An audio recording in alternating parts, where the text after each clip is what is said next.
എല്ലാവർക്കും നമസ്കാരം. Passion to ബിസിനസിന്റെ പുതിയൊരു വീഡിയോയിലേക്ക് എല്ലാവർക്കും സ്വാഗതം. ഞാൻ ഇന്ന് നിങ്ങളുമായിട്ട് ഷെയർ ചെയ്യാൻ പോകുന്നത് നമുക്ക് ബിസിനസ്സിൽ കൂടുതൽ എങ്ങനെ ലാഭം ഉണ്ടാക്കാം. നമുക്ക് ഇപ്പോൾ വസ്ത്രവ്യാപാരമാണ് നമ്മളെല്ലാവരും ചെയ്യുന്നത്. അപ്പോൾ എല്ലാവരും ഇപ്പോൾ ഭയങ്കര കോമ്പറ്റീഷൻ ഉള്ളൊരു ഫീൽഡാണ് ഈ വസ്ത്രവ്യാപാരം എന്ന് പറയുന്നത്.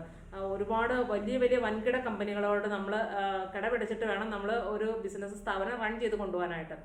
അപ്പോൾ നമുക്ക് എങ്ങനെ ഇതിനകത്ത് സ്പെഷ്യൽ ആവാം എന്നുള്ളതിനെ കുറിച്ചാണ്, നമുക്ക് എങ്ങനെ കൂടുതൽ പ്രോഫിറ്റ് ഉണ്ടാക്കാൻ പറ്റും എന്നുള്ളതിനെ കുറിച്ചാണ് ഞാൻ നിങ്ങളുമായിട്ട് ഷെയർ ചെയ്യാൻ പോകുന്നത്. ഉദാഹരണത്തിന് നമ്മളിപ്പോൾ ഡ്രസ് മെറ്റീരിയൽസ് ബൾക്കായിട്ട് എടുത്തുകൊണ്ട് വന്നിട്ട് നമ്മൾ അതിനകത്ത് വർക്കുകളൊക്കെ ചെയ്ത് കൊടുക്കുന്നവരാണെങ്കിൽ കൂടുതൽ ലാഭം ഉണ്ടാക്കാൻ പറ്റും. ഫോർ എക്സാമ്പിൾ ഇപ്പോൾ ജോർജറ്റിൻ്റെ ഫാബ്രിക്, നൈറ സിൽക്ക്, അതുപോലെ തന്നെ ഓർഗൻസ ഫാബ്രിക്, ഇതൊക്കെ കോമൺ ആയിട്ട് എല്ലാവരും ഇപ്പോൾ ട്രെൻഡായിട്ട് ഉപയോഗിച്ചുകൊണ്ടിരിക്കുന്ന ഒരു വസ്ത്രങ്ങളാണ്.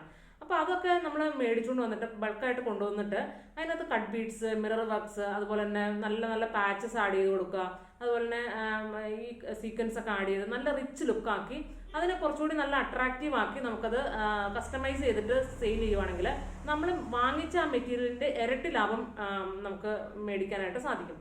അതായത് നമ്മളിപ്പോൾ ഒരു സാധാരണ രീതിയിൽ ഒരു നോർമൽ വാട്ടർ, ഒരു ബോട്ടിൽ വാട്ടർ നമ്മൾ കൊടുക്കുകയാണെങ്കിൽ അതിന് 12 രൂപ മുതൽ 20 രൂപ വരെ വാങ്ങിക്കാം. അതിന് കൂടുതൽ മേടിക്കാൻ പറ്റില്ലല്ലോ.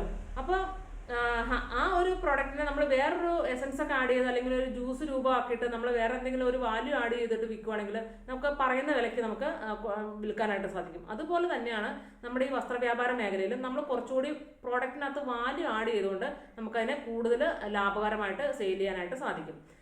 പിന്നെ രണ്ടാമതൊരു കാര്യം, നിങ്ങൾ ഇങ്ങനെ ബൾക്കായിട്ട് വസ്ത്രങ്ങൾ വാങ്ങിച്ചുകൊണ്ട് വരുമ്പോൾ നമ്മൾ ഷോപ്പിലൊക്കെ കൊണ്ടുവയ്ക്കുമ്പോൾ, ഡിസ്പ്ലേ വെക്കുമ്പോൾ, അല്ലെങ്കിൽ നമ്മുടെ ഇൻവെന്ററിയിൽ കീപ്പ് ചെയ്യുമ്പോഴും നിങ്ങൾ ശ്രദ്ധിച്ചിരിക്കേണ്ട ഒരു കാര്യം എന്താണെന്ന് വെച്ചാൽ നമ്മുടെ ലൈറ്റ് വളരെ വളരെ ഇമ്പോർട്ടൻ്റ് ആയിട്ടുള്ളൊരു ഫാക്ടറാണ്. നമ്മുടെ ഷോപ്പിൽ നമ്മൾ പകൽ സമയത്തൊക്കെ പവർഫുൾ ആയിട്ടുള്ള ഒരുപാട് ലൈറ്റ് അറേഞ്ച്മെന്റ്സ് നമ്മൾ കൊടുത്തു കഴിഞ്ഞാൽ ഈ തുണി മടക്കുപാട്, നമ്മൾ മടക്കി വെച്ചിരിക്കുന്ന ആ ഫോൾഡ് വെച്ചിട്ട് അത് തുണി ഫെയ്ഡ് ആവാൻ തുടങ്ങും. അങ്ങനെ നമ്മുടെ തുണികൾ പെട്ടെന്ന് ഡാമേജ് ആയി പോകാനുള്ള ചാൻസ് ഉണ്ട്. അപ്പോൾ നിങ്ങൾ പകൽ സമയങ്ങളിലൊക്കെ ലൈറ്റ് വളരെ കുറച്ച് ഉപയോഗിക്കുക. അങ്ങനെ ആവുന്നുണ്ടെങ്കിൽ നമ്മുടെ മെറ്റീരിയൽ ഡാമേജ് ആവാതിരിക്കും. കാരണം ഇപ്പോൾ നമ്മൾ സ്റ്റോറിൽ കീപ്പ് ചെയ്യുകയാണെങ്കിലും അത് ഒത്തിരി ലൈറ്റ് കൊടുക്കാതെ നമ്മൾ വസ്ത്രങ്ങൾ കീപ്പ് ചെയ്യുകയാണെങ്കിൽ അത് ഫെയ്ഡ് ആവാതിരിക്കാനായിട്ട് ഉപകരിക്കും. ഇത്രയാണ് എനിക്ക് നിങ്ങളോട് ഷെയർ ചെയ്യാനായിട്ടുള്ളത്. അപ്പോൾ കൂടുതൽ നിങ്ങൾ വാല്യൂ ആഡ് ചെയ്തുകൊണ്ട് നിങ്ങളുടെ പ്രോഫിറ്റ് കൂട്ടിക്കൊണ്ട് ബിസിനസ് ചെയ്യുവാണെങ്കിൽ മാത്രമേ നമുക്ക് മുന്നോട്ട് പോകാനായിട്ട് സാധിക്കുള്ളൂ. കസ്റ്റമൈസ് ആയിട്ടുള്ള പ്രോഡക്റ്റുകൾക്കാണ് ഇനിയുള്ള കാലത്ത് വാല്യൂ കൂടുതൽ. ഒരേ രീതിയിലുള്ള റെഡിമെയ്ഡ് ഡ്രസ്സിനേക്കാളും കൂടുതൽ ആളുകൾ ഇഷ്ടപ്പെടുന്നത് ചിലപ്പോൾ കസ്റ്റമൈസ് ചെയ്തിട്ട് ഇടാനായിരിക്കും. നമ്മളൊരു സ്പെഷ്യലായിട്ട് ഇരിക്കാനാണ് കൂടുതൽ ആഗ്രഹിക്കുന്നത്. അപ്പോൾ എല്ലാവരും കസ്റ്റമൈസ് ചെയ്ത് നല്ല നല്ല വർക്കുകളൊക്കെ ചെയ്ത് നല്ല കൂടുതൽ ലാഭകരമായിട്ടുള്ള ബിസിനസ് മുന്നോട്ട് കൊണ്ടുവരാനായിട്ട് എല്ലാവരെയും ആശംസിക്കുന്നു. എല്ലാവർക്കും നന്ദി. Bye bye from